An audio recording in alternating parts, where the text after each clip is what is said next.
Well, I'm joined now by the Israeli Prime Minister spokesman, Mark Regev. Mr. Regev, thanks for being with us tonight. Pleasure.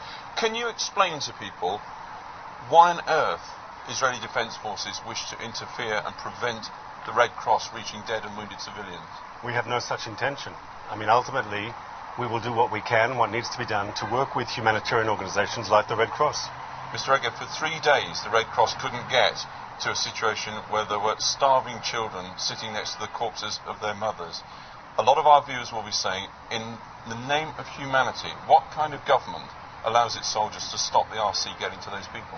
First of all, we have to investigate what happened. We have to make sure lines of communication are open and working, that the telephones are working. We have to make sure. Mr. Regev, I think you know what happened. Your soldiers were there, they were close to this position.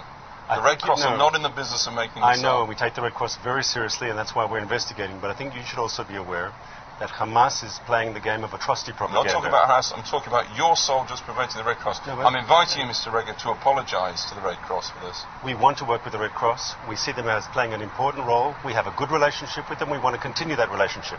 There's a difficult combat situation, as you know, in Gaza.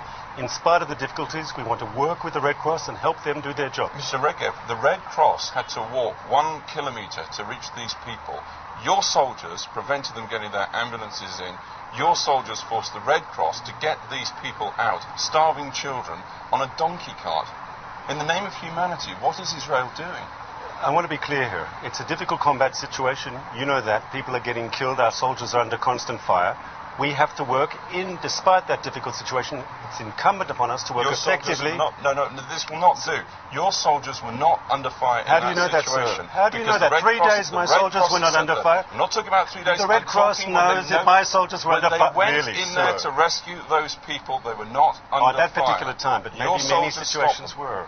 Maybe they were in danger. You don't know this. Your sources here, I'm saying they're good sources, but they're only giving part of the picture. They're giving part of the picture. There's a difficult combat situation in Gaza. Everybody knows that. My source is the head of the Red Cross mission in Gaza and the head of the Red Cross mission in Jerusalem. These people are not in the business of propaganda. I agree, and we want to work with them, and we agree with them. But I do know also that the Hamas movement has an interest in portraying humanitarian crisis for their own political purposes. We want to work with the international community, with the Red Cross, as best we can in a difficult situation to alleviate this sort of hardship. The Red Cross is saying that trust has broken down. Israel, almost alone globally, appears not to recognise the neutrality of the Red Cross. On the contrary, we want to work with the Red Cross. I'll say it again. We think they're an important organisation. We want to work with them. We will do what we can to facilitate their important work.